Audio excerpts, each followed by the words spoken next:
Assalamu alaikum wa rahmatullahi wa barakatuh. Walaikum assalam wa rahmatullahi wa barakatuh. So children, how are you all? Alhamdulillah. Alhamdulillah. We hope that Allah subhanahu wa ta'ala always keep you healthy and happy. Ameen. Dear children, welcome back to the journey of our beloved Prophet Muhammad sallallahu alaihi wasallam. Today, inshallah, we will tell you about the life of Messenger of Allah sallallahu alaihi wasallam when he reached Medina. So children, do you remember the Rasulullah sallallahu alaihi wasallam and Abu Bakr Siddiq radhiyallahu ta'ala anhu continued the journey of migration from Mecca to Medina. And after resting at several places, they reached Quba, that is, in the outskirts of Medina. Even before Prophet Muhammad sallallahu alaihi wasallam arrived at Quba, the people of Medina came to know that Prophet Muhammad sallallahu alaihi wasallam is arriving there. Therefore, the people of Medina were eagerly waiting for him.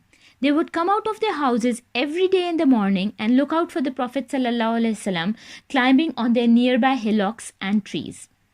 One afternoon, as the people of Medina were waiting for Prophet Muhammad sallallahu alaihi wasallam, one of the Jews saw from on top of his fort two people coming on camels. He thought that these should be the same people the people of Medina are so eagerly waiting for. So he shouted loudly and said, "O people, they are here, for whom you were waiting for." The people climbed up on the fort and said joyfully, "Allahu Akbar," meaning Allah is great. The children of Medina sang beautiful songs, Talal Badru Alayna.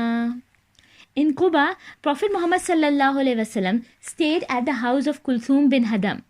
The family of Amr bin Auf warmly welcomed the Prophet sallallahu alaihi wasallam, and they said, "Allahu Akbar."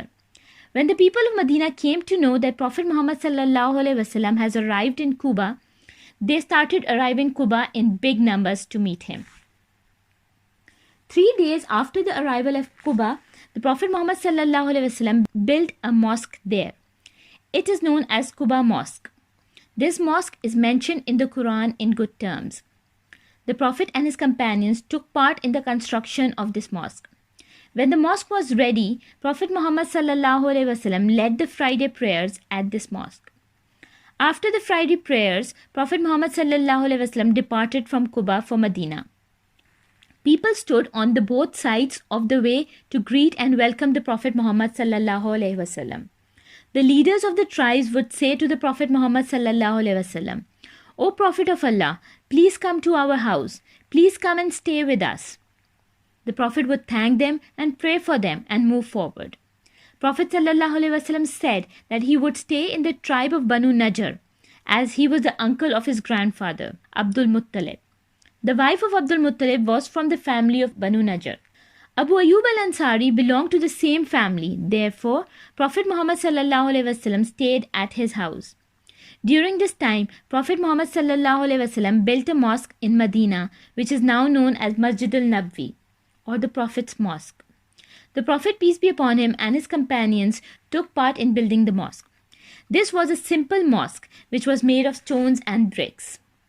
Earlier, the people used to pray on their own, and then later, Azan or the call to prayer was done so that people would come after hearing the words of Azan. Medina was a small town. When the companions of the Prophet ﷺ reached Medina, they faced a number of problems. For example, there were no houses for them to stay, the problem of food, and so on. So the Messenger of Allah solved the problems by a unique way.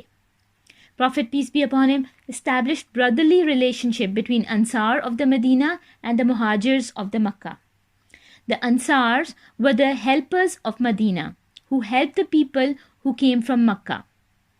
The Muhajirs were the migrants who came from Makkah. Prophet, peace be upon him, said to the Ansar and the Muhajirs that you are brothers. The Muhajirs have left their homeland for the sake of Islam. The Ansar and Muhajir agreed on what Prophet ﷺ said. After the Prophet's decision to form brotherhood between Ansar and Muhajir, they started to live like real brothers. The Ansar took the Muhajir to their houses and showed them their belongings, such as their houses, orchards, lands, camels, cattle, and said to them, "From today, half of our belongings is yours." The Muhajir did not want to become a burden, so they tried to find ways to be on their own. like some started their own businesses. There were also some Jews of Medina. They were the people of the book, and they know that Allah would send the last prophet. But when the last prophet ﷺ came, they failed to recognize him and they rejected him. On the other hand, Ansar recognized the Prophet, peace be upon him, and they became his helpers and companions. The Jews of Medina were of the opinion that the prophets only came from Banu Israel, that is, the children of Israel. Therefore, they were not ready to accept prophethood of Prophet Muhammad, peace be upon him. The Prophet wanted them to accept Islam. Some Jews who were knowledgeable in Torah and Bible recognized the Prophet and accepted Islam. Since majority of the Jews did not accept Islam, so Prophet Muhammad, peace be upon him, thought of having a pact with them in order to save the Muslims from their mischiefs. This pact came to be known as the Pact of Medina. It included the tribes of Jews, the Ansar and the Muhajirs. In this pact, all parties had to keep up to the promises while remaining on their religion. A great part of the Prophet's mission was to bring peace to the world. Prophet himself set an example of peaceful living with his great kindness, gentleness, humility, good humor, and excellent common sense, and his great love for all the people, and even for the animals. He urged the followers to behave kindly and humbly, releasing slaves whenever possible, and giving in charity, especially to the very poor people, orphans, and prisoners, without any thought of the reward. Prophet Muhammad, peace be upon him, was a high moral character, so that even if badly treated by others, he went on returning good for evil. People harmed him, yet he would pray for them. In setting this example, the real aim of Messenger of Allah was to turn the people towards Allah, and that they find Allah so great that everything else seemed unimportant. The essence of this philosophy is expressed in one of the Prophet's saying. Prophet Muhammad, peace be upon him, said, 9 things the Lord has commanded me.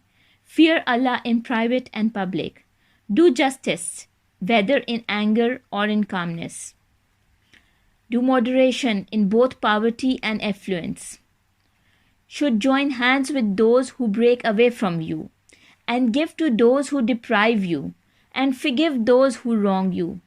And that our silence should be meditation, meaning to think about the attributes of Allah, the signs of Allah, and the commands of Allah. And our words should be remembrance of Allah, and our vision be keen observation, and to tell people to do good deeds.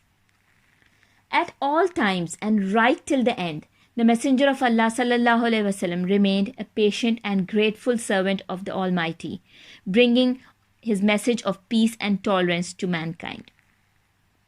So children, this was all from our Seerah lessons. We hope that you must have enjoyed and learned something from our lessons. We pray that Allah make us all among the ones who are able to follow the message and teachings of the Messenger of Allah, peace be upon him, in the best possible ways. Ameen. Assalamu alaikum wa rahmatullahi wa barakatuh.